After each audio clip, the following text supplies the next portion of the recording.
ETF index mutual funds నేర్చుకుని stock మార్కెట్లో రాణించాలనుకుంటున్నారా? వెంటనే ఈ నెంబర్కి కాల్ చేయండి.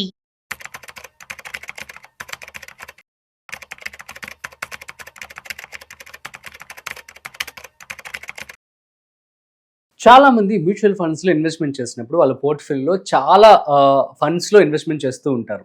సో కానీ మనందరికీ తెలిసిన విషయం 5 ఫండ్ రూల్ అని చెప్పి వింటూ ఉంటాం. సో వారు ఎక్కడే ఒక చోట విని కానీ లేదంటే చాలామంది రిస్క్ ఎందుకు అని చెప్పి 5 ఫండ్ రూల్ ఫాలో అవుతూ ఒక 5 ఫండ్స్లో మాత్రమే వాళ్ళు పెట్టుబడి పెడుతూ ఉంటారు. సో ఇది ఎంతవరకు correct? At the same time ఏదైనా టైమ్స్లో ఒకవేళ మనకి ఈ ఫండ్ బాగానే ఉంది, ఇంకా రిస్క్ తీసుకోవచ్చు, ఆర్ ఎల్స్ సేఫ్గా ఉంది అని చెప్పి ఇంకా ఎక్కువ 6, 7, 8, 9 ఫండ్స్లో కూడా ఇన్వెస్ట్మెంట్ చేయొచ్చా?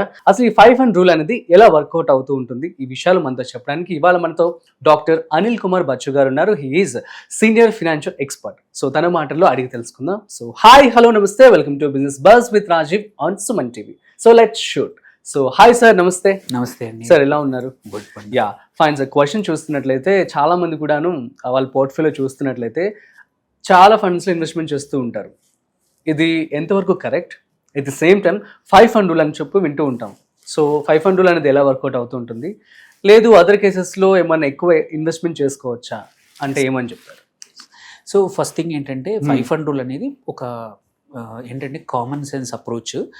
చాలా మంది ఇంటర్నేషనల్గా కానీ చాలా మంది ఫైనాన్షియల్ అడ్వైజర్స్ కూడా అప్లై చేయమని అంటారు. ఎందుకంటే టూ మచ్ ఫండ్స్ అనేది ఒకటి ట్రాకింగ్కి చాలా ఇబ్బంది అవుతుంది.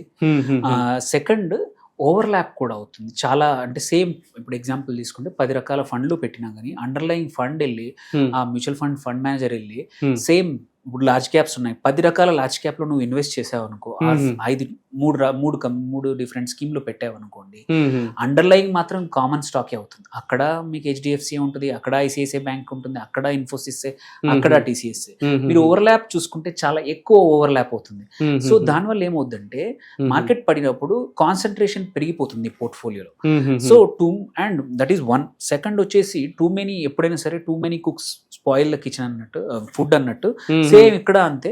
మీరు టూ మెనీ ఫండ్స్ కూడా ఏది పర్ఫామ్ చేస్తుందో ఏది పర్ఫామ్ చేయట్లేదు అనేది ట్రాకింగ్ చేయడం కూడా నీ పోర్ట్ఫోలియోలో డిఫికల్టీ అవుతుంది అండ్ ఇబ్బంది పడతాం అన్నమాట. సో అది ఒక రూల్ అని కాకుండా అదొక ప్రిన్సిపల్ ఏంటంటే ఇలా 5 ఫండ్స్ చేస్తే ఏంటంటే కొంచెం ఐడియల్గా ఉంటుంది.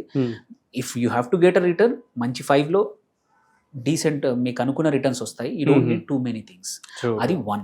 సెకండ్ ఏంటంటే మనం ఫండ్స్ పెంచుకుంటూ పోతాం. జనరల్గా ఏం చేస్తారంటే what I see client portfolio చూస్తాను ఏంటంటే అందరు చేసే మిస్టేక్స్, వచ్చిన ప్రతి ఎన్ఎఫ్ఓ కొనేస్తా పోతా ఉంటారు. So over period of time ఏంటంటే 5, 6, 7, 8, 9, 10 సో ఈ ఫండ్ పర్ఫామ్ చేస్తుందేమో, ఈ ఫండ్ అంటే ఫియర్ ఆఫ్ మిస్సింగ్ అవుట్ అంటాం, ఫోమో అంటాం. ఫోమో అనేది ఈవెన్ ఇందులో కూడా ఉంటుంది. అరే అది బాగా పర్ఫామ్ చేసింది, ఇప్పుడు అందుకే నా పోర్ట్ఫోలియో లేదు, అందులో కొంచెం పెడతాను. దానికన్నా ఉన్న దాంట్లోనే at every time when ever you have go on adding ఈ 5లోనే ఉన్న దాంట్లోనే చేసుకుంటే ఏంటంటే పోర్ట్ఫోలియో బిల్డ్ చేయొచ్చు. So it's easier to track ఏది పర్ఫామ్ చేస్తుంది, ఏది పర్ఫామ్ చేయట్లేదు, ఏది మార్కెట్ డౌన్ ఉన్నప్పుడు పర్ఫామ్ చేస్తుంది, ఏది మార్కెట్ ఫ్లాట్ ఉన్నా బాగా ఉంది, ఆర్ అప్ ఉన్నప్పుడు ఏది మంచిగా చేస్తుంది అనేది మనకి ఈజీగా అనలైజ్ చేసుకోవడానికి ఒకటి ఉంటుంది. ఓకే, అదొక అడ్వాంటేజ్. సో దీనికోసమే 5 ఫండ్ రూల్ అనేది మనం సజెస్ట్ చేస్తూ ఉంటాం అన్నమాట. దెన్ కమింగ్ టు ఇంకొకటి ఏంటంటే మీరు అడిగినట్టు ఏమైనా ఎక్సెప్షన్స్ ఉన్నాయా, ఎటువంటి కేసుల్లో 5 ఫండ్ రూల్ అనేది బ్రేక్ ఈజీగా చేయొచ్చు? ఫస్ట్ థింగ్ ఆబ్వియస్లీ ఎవరైతే వెరీ లాంగ్ టర్మ్ ఇన్వెస్టర్ ఉన్నారండి, 20 years 30 years వరకు నీకు డబ్బులు అవసరం లేదు. సో అలాంటప్పుడు నీ capital over period of build అవుతున్నప్పుడు you can always increase 1 or 2 more because నీ investment cycle is very long. You can go. That is one situation. Second, మీ క్యాపిటల్ బిగ్గర్. ఓకే, నాకు ఫస్ట్ నేను స్టార్ట్ చేసినప్పుడు ఒక 20 లక్షలు 30 లక్షలు చేశాను, but over period of time నా దగ్గర 1.5 దాకా క్యాపిటల్ ఉంది. సో అలాంటప్పుడు కూడా ఒకే రకమైనది కాకుండా కొంచెం లైక్ పోర్ట్ఫోలియో మనం డైవర్సిఫికేషన్ ఏదైతే అంటామో దీంట్లో కూడా చేస్తూ నీకు మార్కెట్ క్యాప్తో పాటు చేస్తూ నీకు ఒక వ్యూ ఉంది, ఆర్ నీకు ఒక ఇప్పుడు కొత్తగా చాలా ఇండెక్స్ ఫండ్స్ వచ్చాయి, ఇవేమో ఇంత పర్సెంటేజ్ నేను యూనో మేనేజ్డ్ ఫండ్స్ ఇంత పర్సెంటేజ్ ఇండెక్స్ ఫండ్స్ లో పెడతాను అనే వాళ్ళు కూడా ఉంటారు. You can add few index funds to your portfolio. Or నవ్వు కొత్తగా సొల్యూషన్ ఓరియంటెడ్ ఫండ్స్ వచ్చాయి, ఇది మొమెంటమ్ కానీ వాల్యూ ఫండ్స్ అని. సో ఇట్లాంటి సొల్యూషన్ ఓరియంటెడ్ ఫండ్స్ లో కూడా నువ్వు ఇన్వెస్ట్ చేసుకుని అడిషనల్ గా ఒక 1 or 2 పెంచుకోవచ్చు when your capital is higher. So ఇది ఒక సిచ్యువేషన్. అండ్ ఇంకొక థర్డ్ మేజర్ సిచ్యువేషన్ కూడా ఏమొస్తుందంటే టాక్టికల్ యాసెట్ అలొకేషన్ అంటాం. ఏదైతే మల్టీ యాసెట్ అలొకేషన్ లేకపోతే యూనో రెగ్యులర్గా మనము యాసెట్ అలొకేషన్ ఏదైతే మాట్లాడతామో అందులో ఒక రకమైన యాసెట్ అలొకేషన్ అంటే టాక్టికల్. టాక్టికల్ అనేది లాంగ్ టర్మ్ కోసం కాదు, స్ట్రాటజిక్ ఒకటి separate, long term. But tactical ఏంటంటే అవసరానికి తగ్గట్టు ఒక చిన్న యుద్ధంలో ఒక్క రోజులో చేసే వాటిని టాక్టిక్స్ అంటాం. యుద్ధం మొత్తం చేసేది స్ట్రాటజీ అంటాం. సో అంటే ఆ ఒక్క రోజు అంటే వెరీ షార్ట్ టర్మ్ కి let's say we know that this fund may not perform at that time ఈ ఫండ్ పర్ఫామ్ చేయొచ్చు అనుకున్నప్పుడు యాడ్ చేసుకోవచ్చు. ఎగ్జాంపుల్ ఏదన్నా ఇప్పుడు డిఫెన్స్ స్టాక్స్ ఉన్నాయి, ఇప్పుడు కొత్త డిఫెన్స్ ఫండ్స్ వచ్చాయి. ఆర్ బ్యాంకింగ్ బాగా పర్ఫామ్ చేయబోతుంది నెక్స్ట్ 6 months to 8 months, ఈ పోర్ట్ఫోలియో ఉంది but you are adding more funds just to see get this benefit of this tactic వాడతాం. సో టాక్టికల్ యాసెట్ అలొకేషన్ కూడా ఇట్లాంటివి వాడతాం.